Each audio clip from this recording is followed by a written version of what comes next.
So I'm going to shift a little bit from thinking about how we frame history and the stories we do tell and the stories we don't tell, and how important it is that we recognize both of those, to thinking about how racial inequality and white racial discrimination have been maintained. So why do racial inequality and white racial discrimination persist so powerfully in the US today?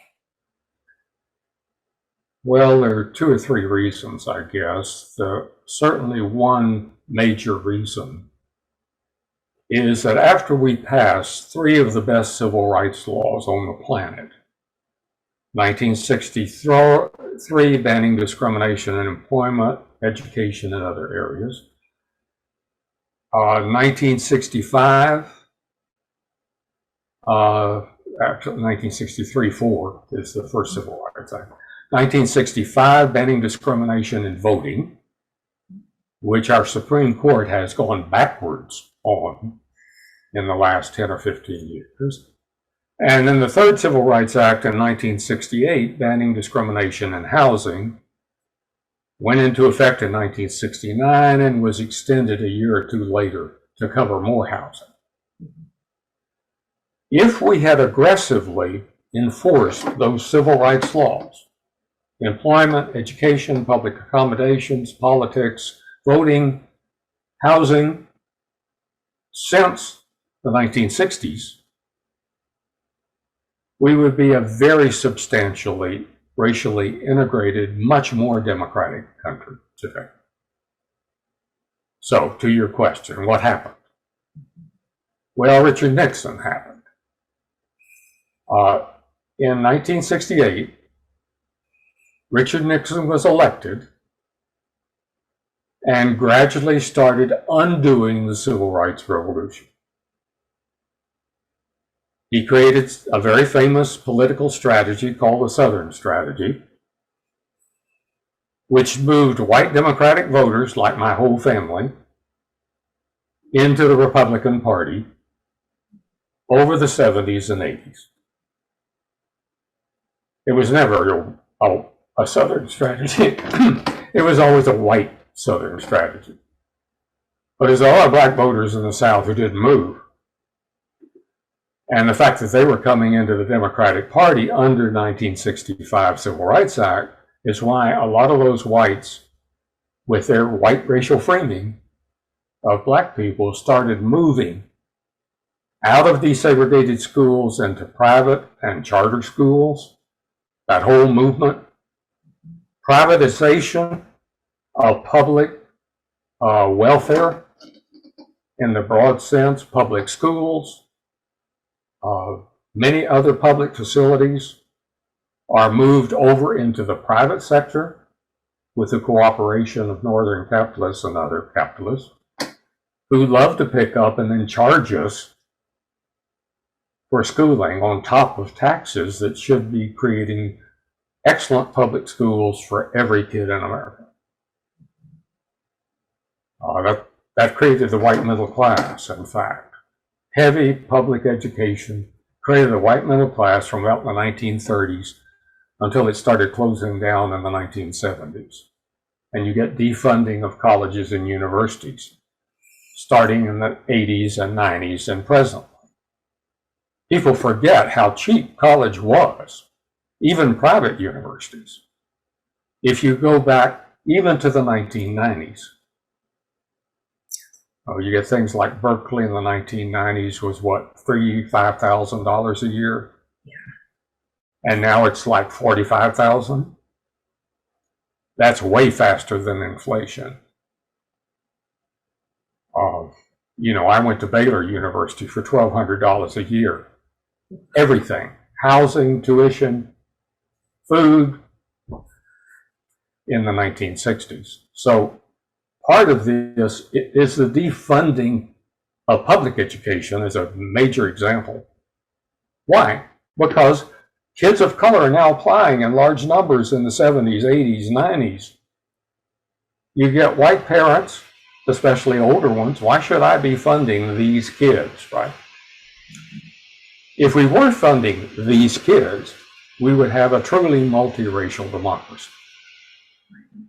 So the Civil Rights Acts started being under LBJ, Lyndon Johnson, they were passed and started being enforced. We had school desegregation in the South, but that's quickly eroded over the next 10 or 15 years. And when Ronald Reagan comes in, he puts Clarence Thomas at the head of the Equal Employment Opportunity Commission that's supposed to enforce the 1964 Civil Rights Act.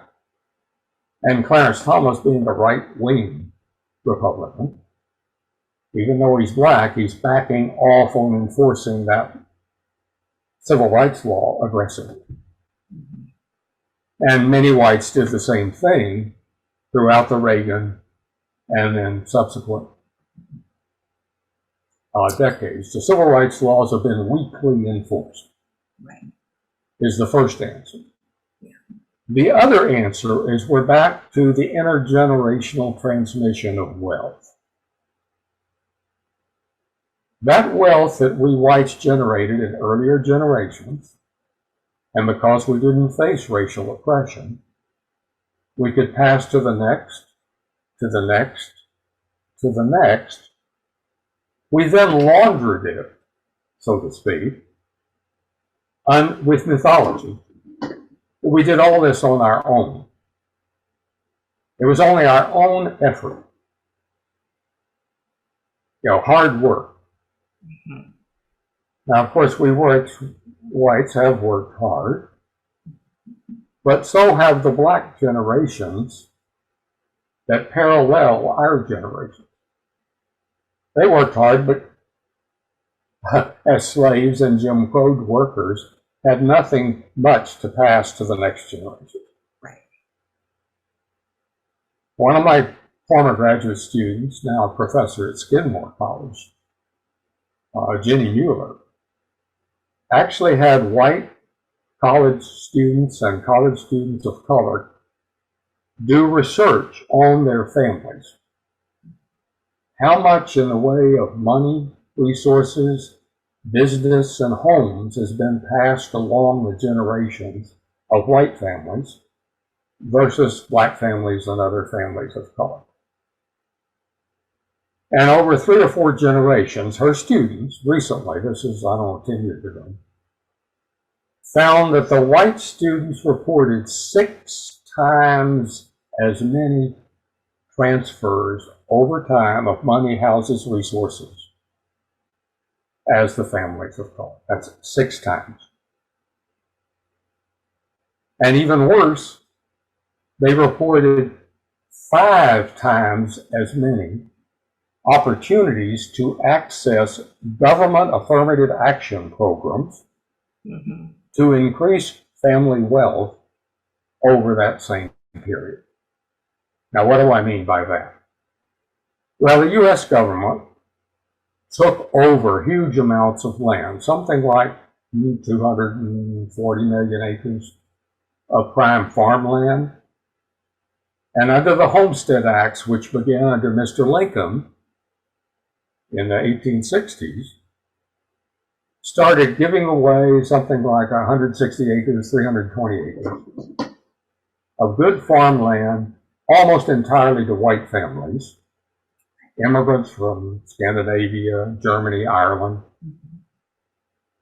These federal giveaways of resources, when black Americans are still enslaved or Jim Crow and have almost no access. Federal government also started giving away, for low cost usually, airline routes, radio frequencies, eventually television frequencies, around 1900, 1920, when black Americans are Jim Crowed and other Americans of color are Jim Crowed and don't have access to these federal giveaways, either low cost or no cost. And then the universities and colleges. When my dad went to Texas A&M here in the 1930s, it was all white, all male, and all military. That was true for most of the historically white colleges and universities in this country. Most of them didn't start significant desegregation until the late 60s and 70s. Some of the northern ones had token desegregation. Right. But the really substantial desegregation of colleges and universities that are historically white takes place really in the 1980s, since the 1980s. So no wonder. If I remember right, I think it cost my dad here at A&M $50 a year. Now, of course, my granddad was only making about $1,100 a year as a rural mail carrier. But still. But that's still cheap, right? Yeah, yeah. So this really is about not just the social reproduction of inequality and kind of the persistence of racial inequality over time isn't just about resources that can be passed down generationally in families who are white. It's also about there having been access to resources and government resources and, universities and all kinds of things that families of color, especially Black families who are descended from enslaved folks, just simply did not have the opportunity to get, right? And with desegregation only being within the last couple of generations, we're still talking about students in college today, their parents experiencing this, maybe being a part of desegregation efforts at universities, and how recent this really is. This even access to resources and possibilities is really recent for our country and for the people of our country. And that's the key point. That's why the timeline matters. Right. We have only been an officially free country for about 18% of our history. So, of course, even with very good enforcement of the civil rights laws and excellent affirmative action programs that match the ones we whites had way back, it would take a while for Americans of color, particularly ones who are descended from enslaved populations or oppressed Mexican and Asian populations, to make up the difference with whites. Right. Today, we've got several studies of wealth, and they usually show something like the average white family has 8 times the wealth of the average Black and brown family. That's 8 times. That differential would not exist if our history was fully egalitarian for the first 82%. It would wipe out the entire wealth inequality. Right. It doesn't take any magic. You just give families the same access that we whites had to pass it along, and also access to those white affirmative action programs like the Homestead Act. Right. Or after World War II, the Veterans and Housing Administration Acts that helped working class white veterans coming back from the war buy homes, go to universities. Almost all of that money, this federal government money, went to white veterans.